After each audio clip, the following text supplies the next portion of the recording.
Hello guys, मैं self Arun Saini. Welcome to आपके अपने चैनल अरुण बायो हैक। आज हम एक बहुत इंपॉर्टेंट टॉपिक को डिस्कस कर रहे हैं जिसका नाम है मेंस्ट्रुअल साइकिल या फिर आतर्व चक्र। ठीक है, सबसे पहले स्टार्ट करते हैं कि एक फीमेल में ये स्टार्ट कब होता है। तो ये फीमेल में स्टार्ट होता है प्यूबर्टी के दौरान। प्यूबर्टी मतलब जो एक फीमेल की 10 से 14 साल की एज होती है उसे क्या बोलते हैं, प्यूबर्टी। तो प्यूबर्टी में क्या कर जाता है, स्टार्ट हो जाता है। और प्यूबर्टी के दौरान ये इसकी स्टार्टिंग को क्या बोलते हैं, मेनार्के बोलते हैं। और ये कब तक चलता है, 45 से 50 साल की एज तक चलता है। ठीक है, एक फीमेल के अंदर। उसके बाद इसकी क्या हो जाती है, समाप्ति। इसकी समाप्ति को क्या बोलते हैं, इसकी समाप्ति को बोलते हैं मेनोपॉज। मेनोपॉज तो टू टर्म है यहाँ पे, एक मेनार्के एक मेनोपॉज। स्टार्टिंग ऑफ मेंस्ट्रुएशन क्या बोलते हैं, मेनार्के बोलते हैं। और मेनोपॉज जो 45 से 50 के बाद इसकी जो समाप्ति हो जाती है उसे क्या बोलते हैं, मेनोपॉज बोलते हैं। क्लियर। तो सबसे पहले हम इसकी जो कुछ फेजेस हैं उसको डिस्कस करते हैं। सबसे पहले आती है मेंस्ट्रुअल फेज। मेंस्ट्रुअल फेज या फिर इसे बोलते हैं ब्लीडिंग फेज। मेंस्ट्रुअल फेज या फिर इसे क्या बोलते हैं, ब्लीडिंग फेज। ये 1 से 5 दिन तक चलती है। ठीक है, इसमें क्या होता है, डीजनरेशन होता है कोर्पस ल्यूटियम का। ओवुलेशन होता है, ओवुलेशन के बाद क्या होता है, ओवुलेशन के बाद कोर्पस ल्यूटियम एक स्ट्रक्चर बचता है जिसे बोलते हैं कोर्पस ल्यूटियम, है ना, कोर्पस ल्यूटियम। तो इसका क्या हो जाता है, कोर्पस ल्यूटियम का क्या हो जाता है, डीजनरेशन हो जाता है ना, डीजनरेशन ऑफ कोर्पस ल्यूटियम। तो क्यों हुआ इसका डीजनरेशन, इस कोर्पस ल्यूटियम को मेंटेन करने वाला एक हार्मोन होता है जिसे बोलते हैं ल्यूटिनाइजिंग हार्मोन। कोर्पस ल्यूटियम को कौन मेंटेन करता है, ल्यूटिनाइजिंग हार्मोन, है ना।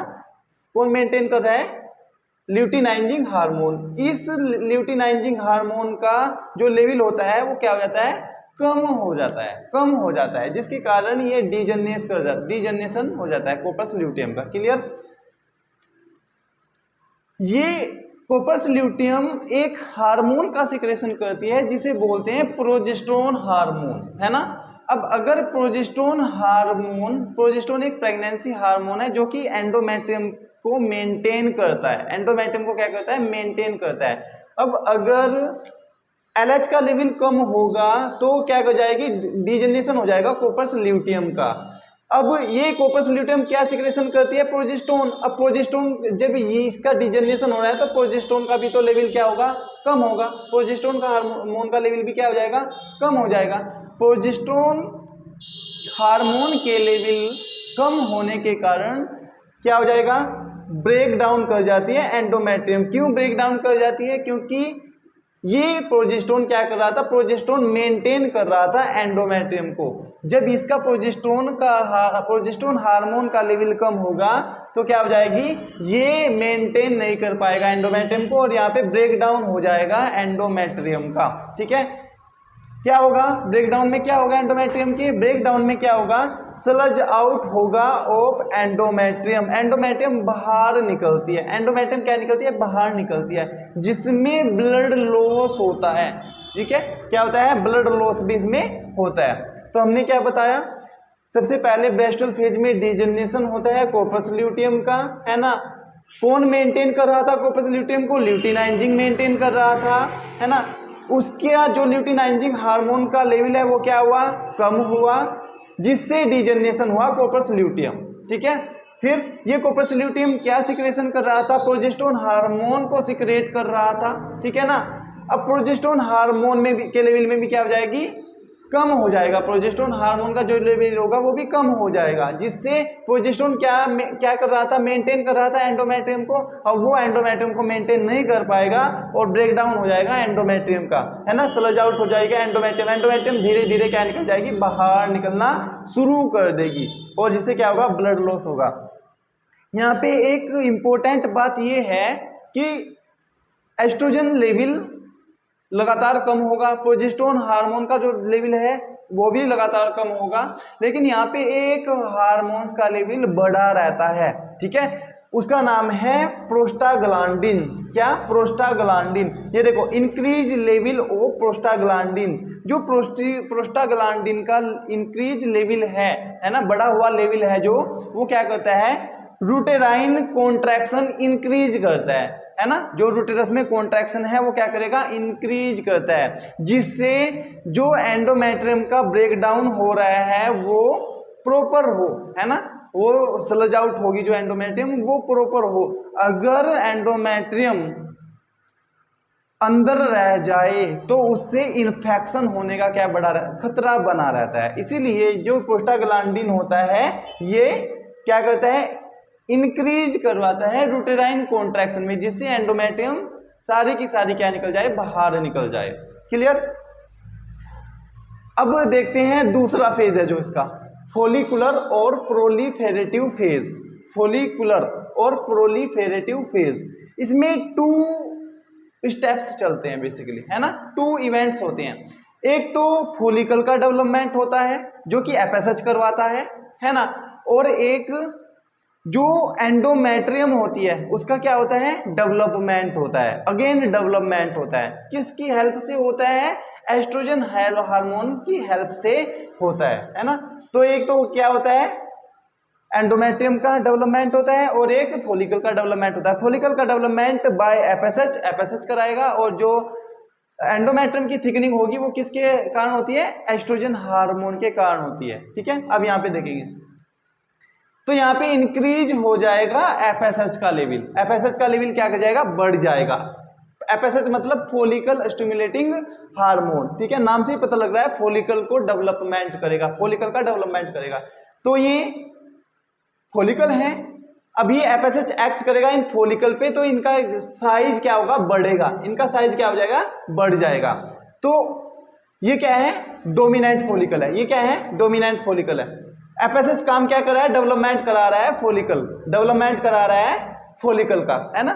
जो प्राइमरी फोलिकल होती है, सेकेंडरी फोलिकल होती है, टर्सरी फोलिकल होती है, ग्राफियन फोलिकल होती है, तो जो इनका डेवलपमेंट कौन कराएगा, एफएसएच कराएगा। तो यहाँ पे फोलिकल का डेवलपमेंट कौन करा रहा है, एफएसएच कराता है। ठीक है, ये फोलिकल क्या काम करती है, ये फोलिकल इंक्रीज करती है एस्ट्रोजन, फोलिकल सिक्रेशन करती है एस्ट्रोजन हार्मोन को। ठीक है, सिक्रेशन करती है एस्ट्रोजन हार्मोन का। तो ये एस्ट्रोजन हार्मोन क्या कर जाता है, इंक्रीज करता है, और क्या करता है, प्रोलिफेरेशन ऑफ एंडोमेट्रियम, इंक्रीज करता है प्रोलिफेरेशन ऑफ एंडोमेट्रियम या फिर थिकनिंग ऑफ एंडोमेट्रियम। एंडोमेट्रियम की थिकनिंग को क्या करता है, डेवलपमेंट करता है कौन, एस्ट्रोजन हार्मोन का बढ़ा हुआ लेवल। ठीक है, अब ये जो डोमिनेंट फोलिकल होती है ये रिलीज करती है इनिबिन। ठीक है, ये रिलीज करती है इनिबिन हार्मोन, और ये इनिबिन हार्मोन इनिबिट करता है एफएसएच को। ठीक है, एफएसएच को क्यों इनिबिट कर रहा है, एफएसएच को, अगर ये सारी की सारी फोलिकल क्या हो जाए, डोमिनेंट हो जाए, मतलब इनका सबका लेवल क्या हो जाए, बढ़ जाए, है ना, तो क्या होगा, क्या होगा, बच्चे ज्यादा हो सकते हैं ना भाई, ज्यादा बच्चे होकर डेवलपमेंट होगा, ज्यादा बच्चे कंसीव होंगे, है ना। लेकिन नेचर चाहते हैं कि केवल एक ही हो, है ना, केवल एक ही फोलिकल बढ़े और वही आगे जाए, उसका ही ओवुलेशन हो, वही स्पर्म के साथ फर्टिलाइज कर ले और एक ही बेबी कंसीव हो, बस ये चाहती है नेचर। ठीक है, तो यहाँ पे क्या है, डोमिनेंट जो फोलिकल होती है जो साइज में बढ़ जाती है वो क्या करती है, रिलीज करती है इनिबिन को और इनिबिट करती है एफएसएच को। एफएसएच इनिबिट हो जाता है तो क्या होगा, अब ये जो अदर फोलिकल है, डोमिनेंट फोलिकल के अलावा जो अदर फोलिकल है वो डेवलपमेंट, उनका डेवलपमेंट नहीं होगा। ठीक है, क्योंकि इनिबिट कर दिया गया है एफएसएच को। क्लियर। तो यहाँ पे क्या होगा, एफएसएच डेवलपमेंट करता है फोलिकल का, और फोलिकल से क्या निकलता है, एस्ट्रोजन निकलता है। एस्ट्रोजन क्या करता है, थिकनिंग करता है एंडोमेट्रियम की। ठीक है, एंडोमेट्रियम की थिकनिंग करता है। तो 2 इवेंट्स चल रही हैं, एक चलता है ओवरी में जिससे क्या होता है, डेवलपमेंट होता है फोलिकल का, और एक चलता है रूटेरस में जिससे क्या होता है, एंडोमेट्रियम की थिकनिंग बढ़ती है। क्लियर। अब जो तीसरा स्टेप है ओवुलेशन, ओवुलेशन है ना, कब होता है, 14वें डे को होता है ना। ये कब तक है, 6 से 13 दिन तक चलती है, और ये ओवुलेशन हो जाता है 14वें डे को। ठीक है, 14 डे को ओवुलेशन हो जाता है। ओवुलेशन में मैंने बताया था कि ओवरी से, क्योंकि जो फोलिकल का साइज बड़ा है, प्राइमरी फोलिकल से ग्राफियन फोलिकल का फॉर्मेशन हुआ है ना, उसे क्या, किसकी हेल्प से हुआ, एफएसएच। अब उस ग्राफियन फोलिकल में से जो मैच्योर ओवम है वो क्या निकल जाएगा, ओवरी से बाहर निकल जाएगा। ओवरी से बाहर कहाँ जाएगा, फैलोपियन ट्यूब में जाएगा, जहां पे उसका क्या हो जाएगा, फर्टिलाइजेशन हो जाएगा। ठीक है, तो ओव्यूलेशन है 14th डे को होता है। तो इंक्रीज फोलिकुलर साइज है ना, लगभग 13वें दिन में जो फोलिकल का साइज हो जाता है वो बहुत ज्यादा बढ़ जाता है ना, बहुत ज्यादा बढ़ जाता है। ठीक, अब मैंने बताया था कि ये फोलिकल क्या है, क्या का सिक्रेशन करती है, एस्ट्रोजन का सिक्रेशन करती है। जैसे जैसे फोलिकल का साइज लगातार बढ़ेगा तो एस्ट्रोजन का लेवल भी लगातार बढ़ता चला जाएगा। देखो, तो ये फोलिकल का साइज क्या हो रहा है, इंक्रीज हो रहा है, लगभग 13th डे को बहुत ज्यादा क्या कर जाता है, इनका साइज बढ़ जाता है।